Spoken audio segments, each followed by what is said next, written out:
Hello students, कैसे हैं आप सब। मैं राकेश कुमार जोशी अपने YouTube channel Sai English world में आप सभी का तहे दिल से स्वागत करता हूं। दोस्तों, आज हम एनसीईआरटी क्लास 10 फर्स्ट फ्लाइट का first lesson a letter to God आपको एक्सप्लेन करने जा रहे हैं। इसलिए दोस्तों, आप हमारे वीडियो में लास्ट तक आप बने रहिए। आइए स्टार्ट करते हैं। फर्स्ट लेसन है हमारा अ लेटर टू गॉड, ईश्वर को पत्र। यह लेसन जीएल फ्यूंट्स के द्वारा लिखा हुआ है। इसके जो राइटर हैं जीएल फ्यूंट्स हैं। दोस्तों, इस लेसन को पढ़ें इससे पहले थोड़ा सा इसके बारे में दिया हुआ है, तो इसे पढ़ लेते हैं। जैसा कि यहाँ लिखा हुआ है, बिफोर यू रीड। आप इसे पढ़ें इससे पहले एक नज़र यहाँ डाल लेते हैं। दे से faith can move mountains, but what should be put our faith in। यहाँ दे से मतलब है लोगों से। तो जैसा कि लोग कहते हैं कि विश्वास माउंटेन्स को भी मूव कर सकता है, पर्वतों की ऊंचाई तक पहुंच सकता है। जिस तरीके से पर्वत ऊंचे होते हैं, इतनी ऊंचाई को हमारा विश्वास भी पहुंच सकता है। But what should be put our faith in, लेकिन हमारा विश्वास किस चीज़ में होना चाहिए, ये बात भी डिपेंड करती है। दोस्तों, मैं आपको सरल अर्थों में इन लाइनों का अर्थ बताता हूँ कि जैसा लोग कहते हैं कि विश्वास काफ़ी हदों को पार कर सकता है, काफ़ी ऊंचाई तक भी पहुँच सकता है, यदि हमारा जो विश्वास है किसी चीज़ में अडिग हो, यदि पक्का विश्वास हो, तो हमारा जो विश्वास है उस चीज़ के प्रति आसमान को भी छू सकता है। लेकिन डिपेंड करता है कि हमारा विश्वास उस चीज़ में कितना है। आगे देखिए, this is the question this story delicately possess. यही एक क्वेश्चन है जिसे यह कहानी बड़ी बारीकी से बयां करती है। Lencho is a farmer who writes a letter to God when his crops are ruined, asking for 100 pieces. Lencho एक किसान है जो ईश्वर को पत्र लिखता है 100 पीसेस मांगते हुए, जब उसकी फसल पूरी तरीके से बर्बाद हो जाती है। यहाँ क्रॉप्स माने फसल है, क्रॉप्स माने फसल होती है, और ऋण माने बर्बाद हो जाना।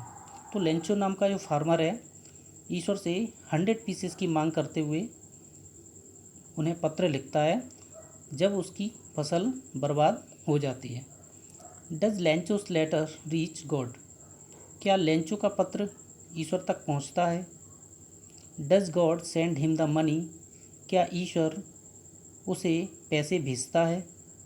थिंक, सोचिए, what your answer to these questions would be, कि इन क्वेश्चनों के, इन सवालों के आपके उत्तर क्या होंगे। एंड गेस, और अनुमान लगाइए कि how the story continues before you begin to read it. इस बात का अनुमान भी लगाइए कि आप इस कहानी को पढ़ें जिससे पहले यह कहानी थोड़ा सा अपने अनुमान के आधार पर सोचिए कि किस तरीके से यह कहानी आगे की ओर कंटिन्यू रहेगी। आगे ये थोड़ी सी एक्टिविटी दी है पोस्ट ऑफिस से रिलेटेड, तो यहाँ इससे कोई मतलब नहीं है। आगे देखते हैं। दोस्तों, जो लेसन है हमारा यहाँ से स्टार्ट होता है। चलिए पढ़ते हैं। The house, the only one in the entire valley, set on the crest of a low hill. वह घर, केवल एक ही, एंटायर माने पूरी, वैली माने घाटी, पूरी घाटी में सिर्फ एक ही घर, जो कि set on the crest of a low hill. Low माने छोटी सी एक पहाड़ी की क्रेस्ट, क्रेस्ट माने होती चोटी, जैसा कि यहाँ लिखा हुआ है टॉप ऑफ अ हिल, हिल की टॉप यानी चोटी, चोटी का ये सिनोनिम है, टॉप का सिनोनिम क्रेस्ट। उस छोटी सी पहाड़ी की चोटी पर पूरी घाटी में सिर्फ एक ही घर था। फ्रॉम दिस हाइट, इस ऊंचाई से, ये जो हिल की जो पहाड़ी की जो ऊंचाई थी, तो उस ऊंचाई से one could see the river and the field of ripe corn dotted with the flowers that always promised a good harvest. तो इतनी ऊंचाई से कोई भी, वन का मतलब कोई भी व्यक्ति, नदी को और फूलों से लदे हुए, डॉटेड माने लदे हुए, राइप कॉर्न यानी पके हुए अनाज का जो फील्ड था या खेत थे उनको, नदी को आसानी से देख सकता था। That always promised a good harvest, और जो पके हुए अनाज का जो खेत था वो हमेशा एक अच्छी फसल, हार्वेस्ट माने होती फसल, एक अच्छी फसल होने का संकेत दिया करता था। हालांकि यहाँ ऊपर दिया हुआ है कि फ्लावर से लदा हुआ जो कॉर्न का फील्ड था, खेत था, तो उन फ्लावर से ये अंदाज़ा लगाया जा सकता था कि जो हार्वेस्ट होगी, फसल जो होगी वो बहुत ही अच्छी होगी। The only thing the earth needed was a downpour और एट लीस्ट अ सोबर, केवल एक ही चीज़ की, यहाँ अर्थ से मतलब है फील्ड से, खेत से, तो उस पृथ्वी को यानी उस ज़मीन को सिर्फ एक ही चीज़, ओनली थिंग, केवल एक ही चीज़ की आवश्यकता थी, अ डाउनपोर, एक वर्षा, वर्षा की आवश्यकता थी, या फिर एट लीस्ट अ सोवर, या फिर कम से कम एक हल्की सी बौछार।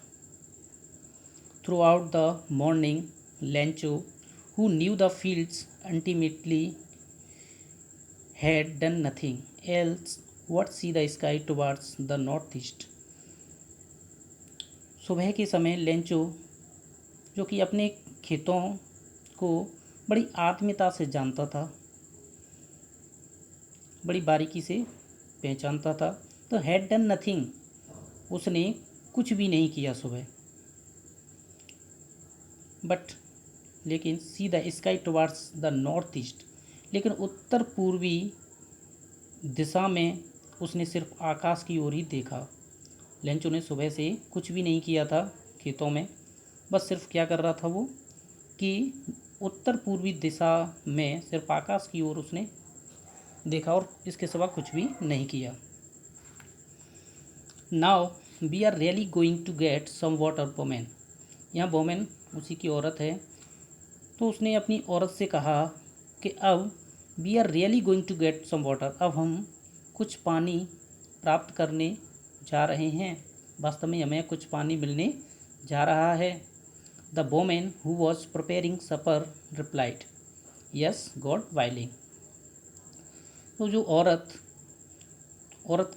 हु वॉज प्रिपेयरिंग सपर, उसकी औरत सपर तैयार कर रही थी, सपर होता है शाम का भोजन, वो शाम का भोजन तैयार कर रही थी, तो उसने रिप्लाई किया, आंसर दिया, यस हाँ, गॉड वाइलिंग, ईश्वर की मर्जी है, वाइलिंग का मतलब होता है मर्जी या इच्छा, तो उसने कहा कि हाँ ईश्वर की मर्जी है।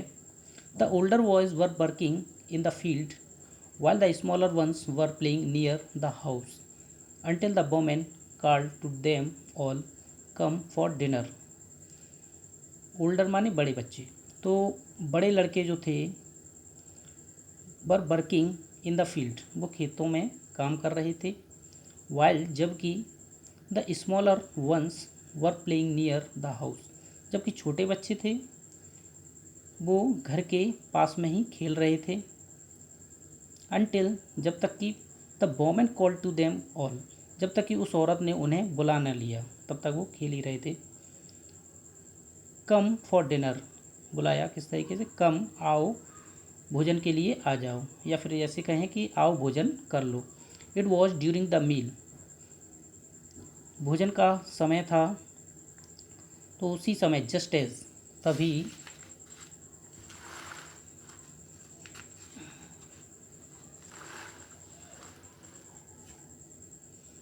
it was during the meal that just as Lencho had predicted, तो भोजन का समय था, तो जैसा कि लेंचो को पहले से ही पूर्वानुमान था, उसे आभास हो रहा था, उसे अनुमान लगा चुका था, तो तभी क्या हुआ कि big drops of rain began to fall, बड़ी बड़ी बरसात की बूंदें गिरना शुरू हुई। In the north east huge mountains of clouds could be seen approaching, उत्तर पूर्वी दिशा में बड़े बड़े, ह्यूज माने बड़े बड़े, पर्वतों जैसे बादल आने दिखाई देने लगे। The air was fresh and sweet. हवा बहुत ही स्वच्छ और मीठी थी, बहने लगी थी। The man went out for no other reason than to have the pleasure of feeling the rain on his body. तो वह व्यक्ति, ये जो द मैन यूज़ हुआ है वो सिर्फ लेंचो के लिए यूज़ हुआ है। तो लेंचो किसी दूसरे कारण से बाहर नहीं गया, सिर्फ एक ही कारण था उसके बाहर निकलने का। वो क्या था? To have the pleasure of feeling the rain on his body. वह अपने शरीर पर बरसात की जो बूंदों की जो फीलिंग का जो प्लेजर था, जो खुशी थी, अपने शरीर पर बरसात की बूंदों के पड़ने का जो खुशी का जो अनुभव था, उस अनुभव को करने के लिए, उस खुशी को प्राप्त करने के लिए वो बाहर गया। And when he return he exclaimed, these aren't rain drops falling from the sky. और जब वह वापस लौटा तो उसने बड़े आश्चर्य से कहा, बड़े एकदम से बोला कि these aren't rain drops falling from the sky, कि आकाश से गिरने वाली जो बरसात की बूंदें हैं वो बरसात की बूंदें नहीं हैं। दे आर न्यू कॉइन्स, वो तो नए नए सिक्के हैं। The big drops are 10 cents pieces and the little ones are 5। जो बड़े बड़े जो पानी की बूंदें हैं, बड़ी बड़ी, वो 10 सेंट की पीसेस हैं, और छोटी छोटी जो बूंदें हैं वो 5 की पीसेस हैं। कहने के यहाँ पे जो 10 सेंट, जैसे हमारे यहाँ रुपया चलता है 10 रुपये का सिक्का होता है, ऐसे वहाँ 10 सेंट के पीसेस होता है। और ये 5 जो 5 लिखा हुआ है, 5 का जो छोटा सिक्का होता है। तो उसने ऐसा ही बोला कि बड़ी बड़ी जो बूंदें हैं वो 10 रुपये के सिक्के हैं, और छोटी छोटी जो बारिश की बूंदें हैं वो 5 रुपये के सिक्के हैं।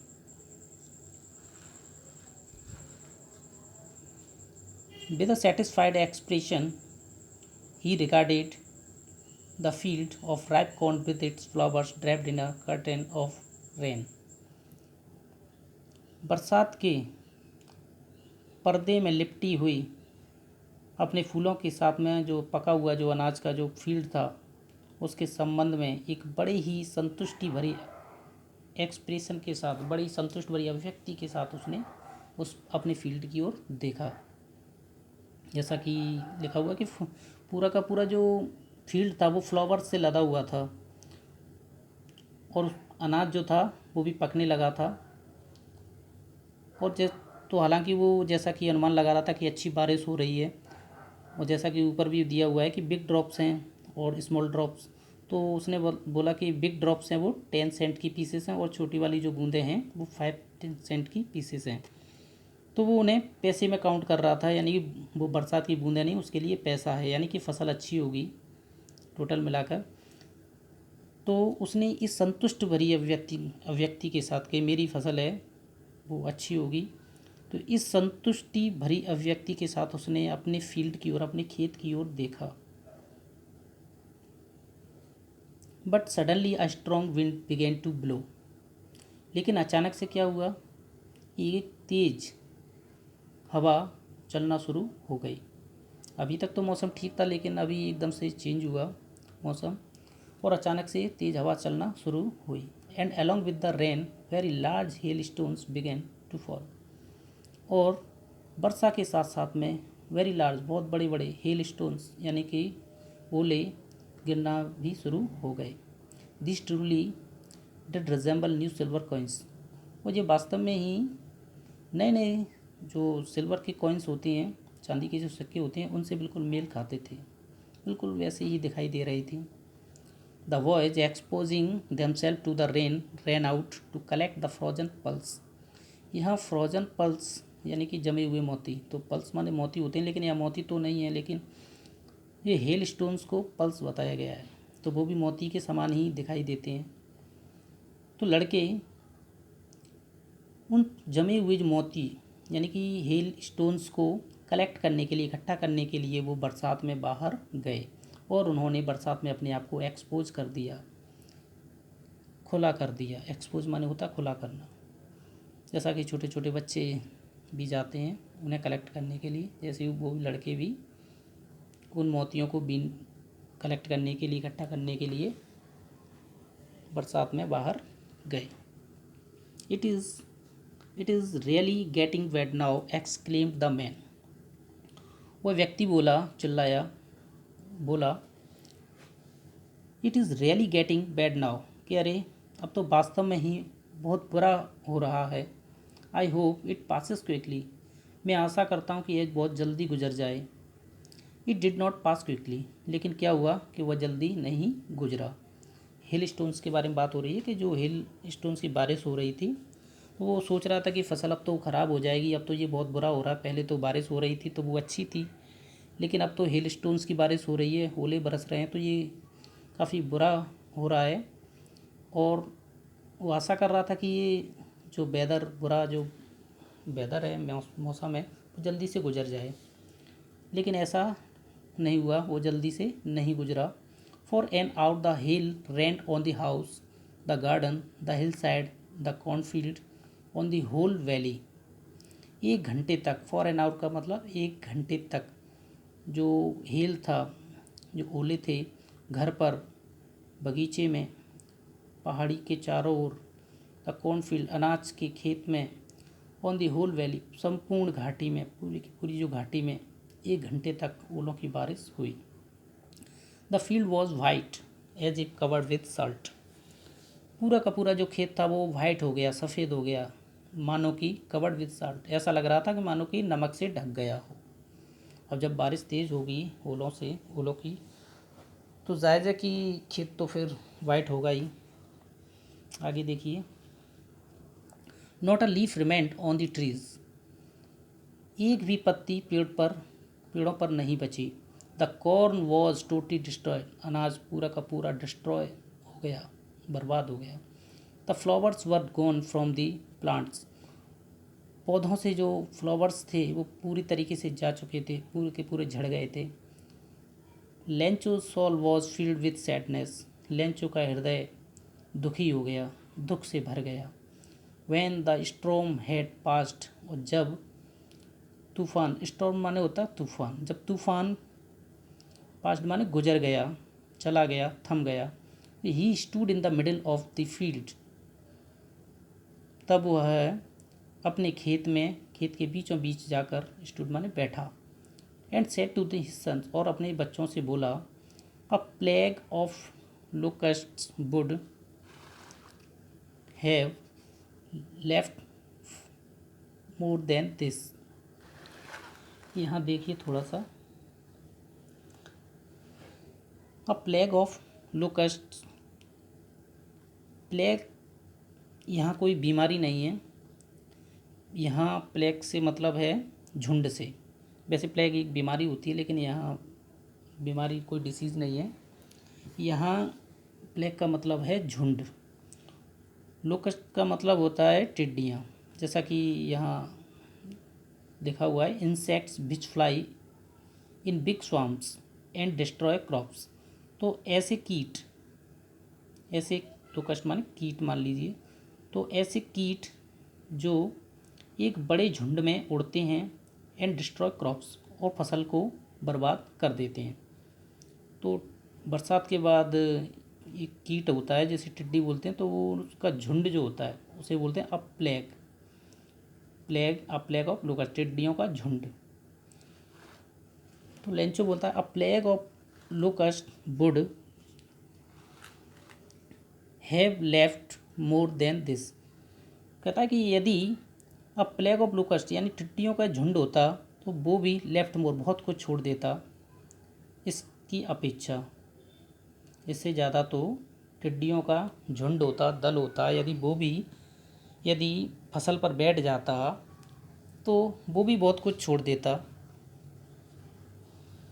The hell has left nothing, लेकिन इस ओले की जो वर्षा हुई है उसने तो कुछ भी नहीं छोड़ा है, इसने तो सब कुछ बर्बाद कर दिया है।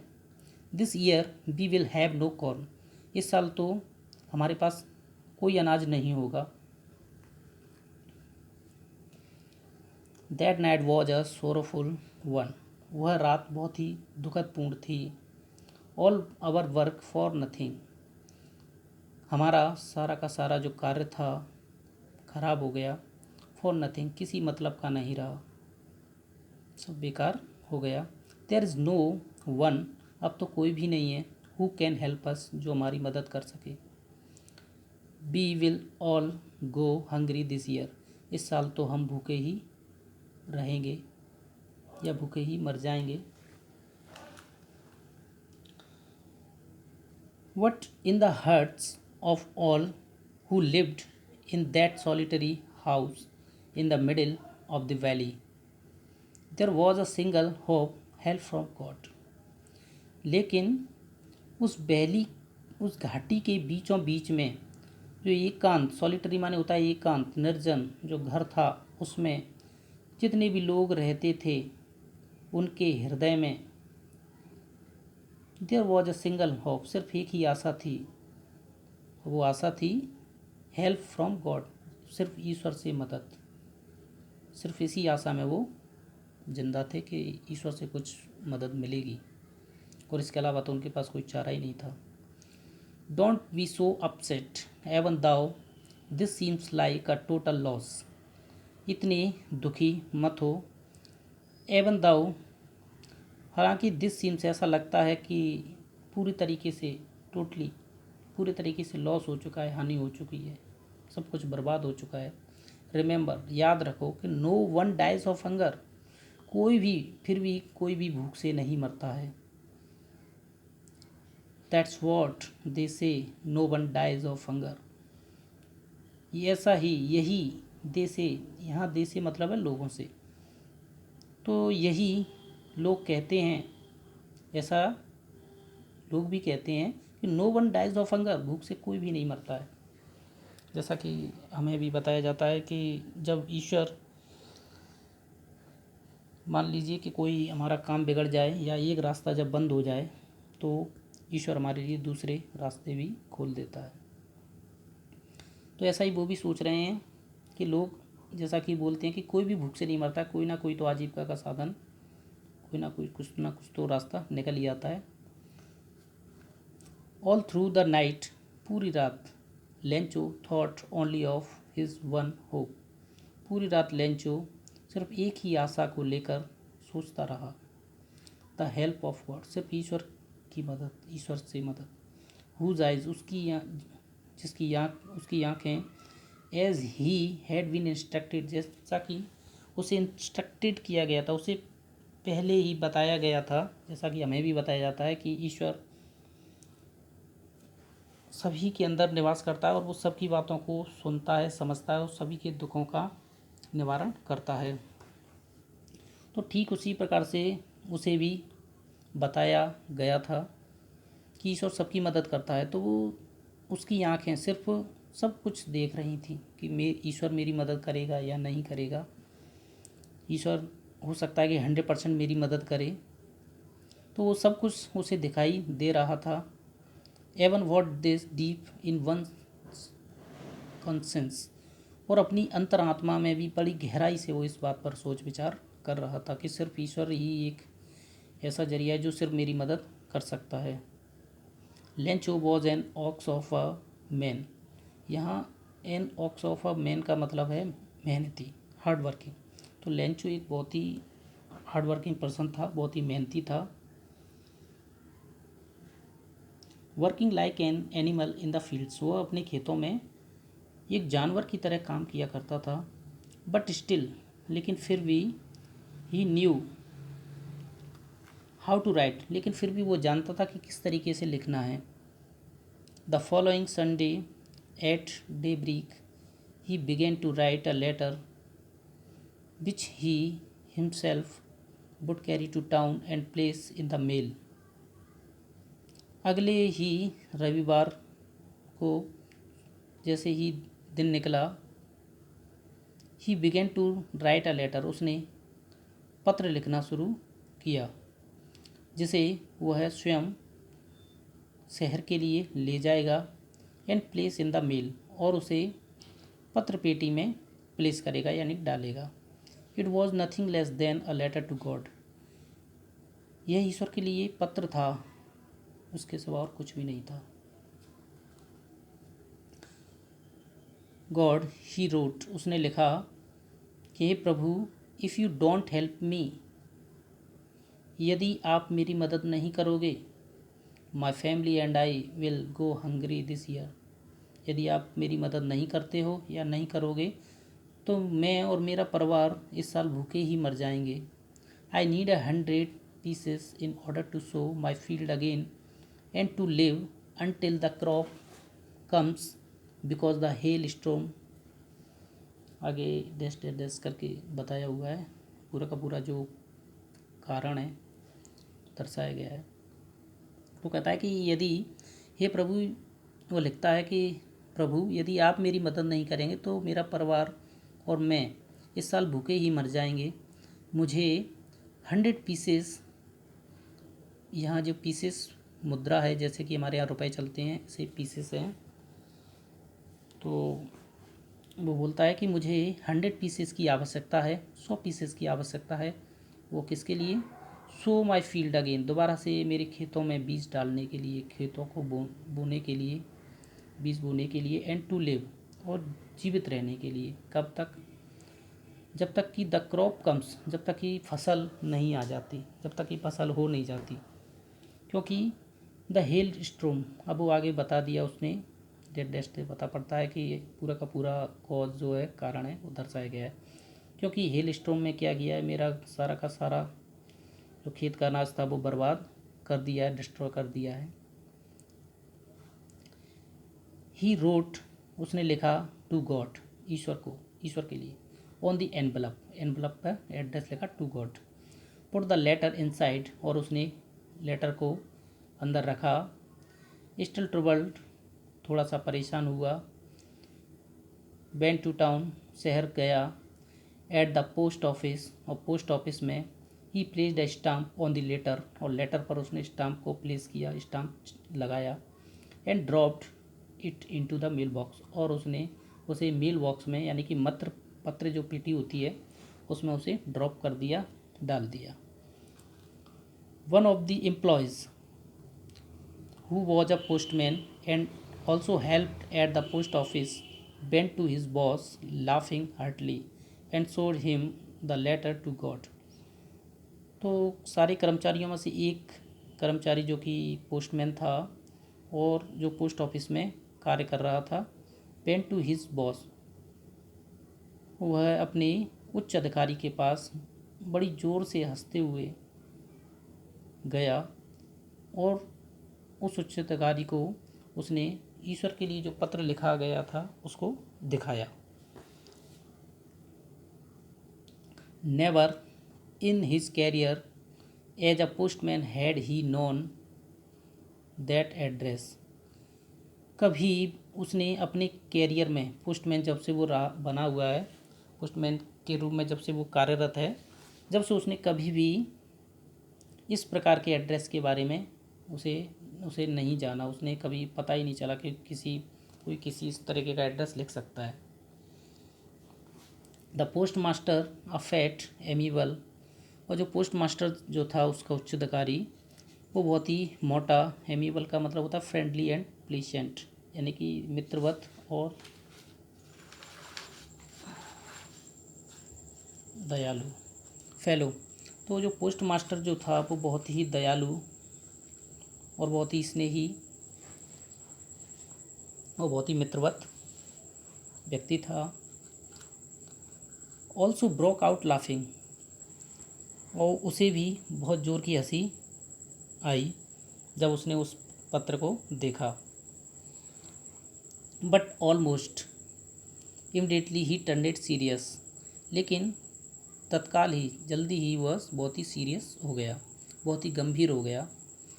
Tapping the later on the desk, मेज पर अब उस लेटर को थपथपाते हुए कमेंटेड, उसने वह बोला कि व्हाट फेथ, कितना विश्वास है। आई विश, मैं चाहता हूँ कि I had the faith of the man who wrote this letter, कितना विश्वास है, काश मेरा भी इतना विश्वास होता जितना कि इस व्यक्ति का है जिसने ये पत्र लिखा हुआ है। Starting up a correspondence with God, ईश्वर के साथ पत्राचार बहुत बड़ी बात है। So in order not to shake the writer's faith in God, इसलिए ईश्वर में उस राइटर माने लेंचो ये यहाँ, तो लेंचो का जो विश्वास था ईश्वर में, उसका जो विश्वास है वो किसी भी तरीके से ना डिगे, टू सेक ना हिले। इसके लिए the post master came up with an idea, post master को एक विचार आया कि आंसर द लेटर, कि इस लेटर का, इस पत्र का जवाब दिया जाए। वो नहीं चाहता था पोस्ट मास्टर कि ईश्वर तो, हालांकि ईश्वर के लिए तो पत्र पहुंच नहीं सकता था, लेकिन उसका जो ईश्वर के प्रति जो अडिग जो विश्वास था, उस विश्वास को वो किसी भी तरीके से झकझोरना नहीं चाहता था। इसलिए पोस्ट मास्टर ने एक विचार सूझा पोस्ट मास्टर को कि क्यों ना इस लेटर का पूरी एक आंसर दिया जाए उसे। But when he opened it, लेकिन जब उसने उसे खोला, पोस्ट मास्टर ने जब उस लेटर को जब खोला, तो इट वॉज एविडेंट, तो बिल्कुल स्पष्ट था, दैट टू आंसर इट, कि इस पत्र का आंसर देने के लिए he needed something more than goodwill, ink and paper, कि उसे इंक, पेपर और सद्भावना, गुडविल माने होती सद्भावना की अपेक्षा कुछ और भी चीज़ की आवश्यकता थी।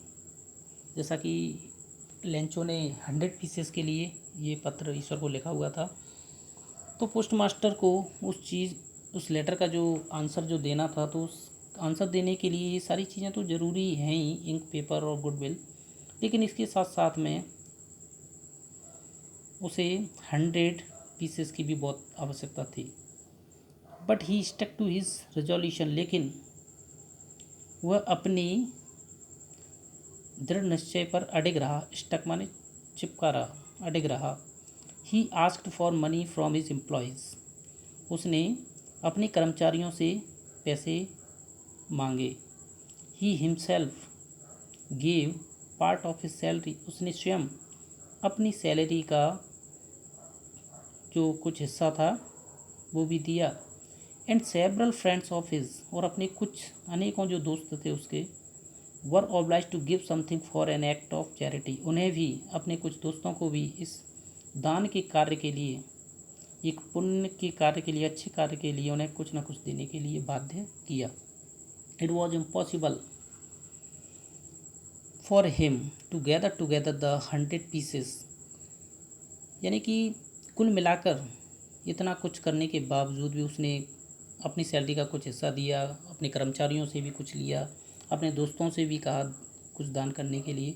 इतना करने के बावजूद भी कुल मिलाकर वो 100 पीसेस इकट्ठे करना उसके लिए काफ़ी असंभव था, असंभव ही रहा। So he was able to send the farmer only a little more than half, इसलिए वह आधे से थोड़ा सा ज़्यादा उस किसान के लिए भेज सका। आधे से ज़्यादा, 50 से थोड़ा सा ऊपर हो गया होगा, 50 पीसेस से कुछ थोड़ा सा ऊपर ही वो उसे किसान के लिए वो भेजने के योग्य हो सका। He put the money in an envelope, उसने एक लिफाफे में उन पैसों को उसने रखा। एड्रेस टू लेंचो, और उसने लेंचो को एड्रेस किया। एंड विद इट, और इसके साथ a letter containing only a single word as a signature God, और उसने एक सिग्नेचर के रूप में, एक सिंगल वर्ड, एक सिग्नेचर के रूप में उस लेटर पर लिखा गॉड।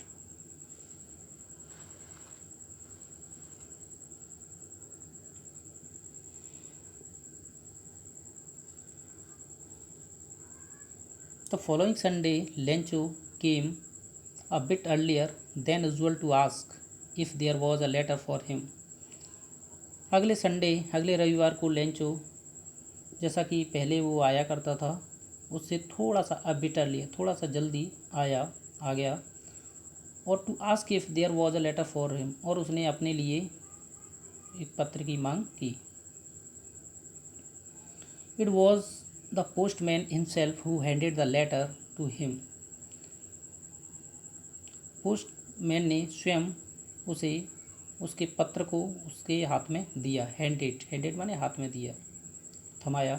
वाइल, जबकि the post master experiencing the contentment of a man who has performed a good deed looked on from his office. तो पोस्ट मास्टर जिसने कि एक अपने गुड डीड अच्छे कार्य को जो परफॉर्म किया था, उसकी जो मदद की थी, वो भी उस व्यक्ति के संतुष्टि का अनुभव करने के लिए उसने, कंटेंटमेंट माने होती है संतुष्टि, एक्सपीरियंसिंग माने होता है अनुभव करने, तो उसने अब जो भी अच्छा कार्य किया था उस व्यक्ति के लिए, तो उस व्यक्ति की जो संतुष्टि थी उसको उसको एक्सपीरियंस करने के लिए, मतलब उसको अनुभव करने के लिए उसने अपने कार्यालय से ही, अपनी ऑफिस से ही देखा। Lencho showed not the slightest surprise on seeing the money. Lencho को पैसों को देखकर थोड़ा सा भी, स्लाइटेस्ट माने होता थोड़ा सा भी, सरप्राइज नहीं हुआ, थोड़ा सा भी उसे आश्चर्य नहीं हुआ कि ईश्वर ने पैसे भेजे हैं, क्या ईश्वर पैसे भेज सकता है, तो उसे थोड़ा सा भी उसे सरप्राइज नहीं हुआ। सच वॉज हिज कॉन्फिडेंस, क्योंकि उसे तो काफ़ी आत्मविश्वास था ईश्वर पर, यही उसका आत्मविश्वास था। But he became angry when he counted the money. लेकिन जैसे ही उसने पैसों को गिना, काउंटेड द मनी, जैसे ही पैसों को गिना तो वह काफ़ी क्रोधित हो गया, बहुत ही क्रोध में आ गया। God could not have made a mistake nor could he have denied Lencho what he had requested. और सोचने लगा कि God could not have made a mistake, कि ईश्वर तो ऐसी गलती नहीं कर सकते, और ना ही वह लेंचो को, जो कि उसने इतनी ऐसी जो रिक्वेस्ट की है, प्रार्थना उनसे जो की है प्राप्त करने के लिए, उसके लिए कभी मना करेंगे। ऐसा वो सोचने लगा कि ईश्वर तो ऐसा कर नहीं सकते, ऐसी गलती कभी नहीं करेंगे, और ना ही वो मना करेंगे जिसकी मैंने उनसे प्रार्थना की है। Immediately Lencho went up to the window to ask for paper and ink. तत्काल लेंचो खिड़की के पास गया और उसने पेपर और इंक, स्याही मांगी। On the public writing table, और एक टेबल पर जाकर, जहाँ पर लोग बैठकर लिखते हैं टेबलों पर, तो उस राइटिंग टेबल पर, पब्लिक राइटिंग जो टेबल थी उस पर ही स्टार्टेड टू राइट, उसने लिखना शुरू किया।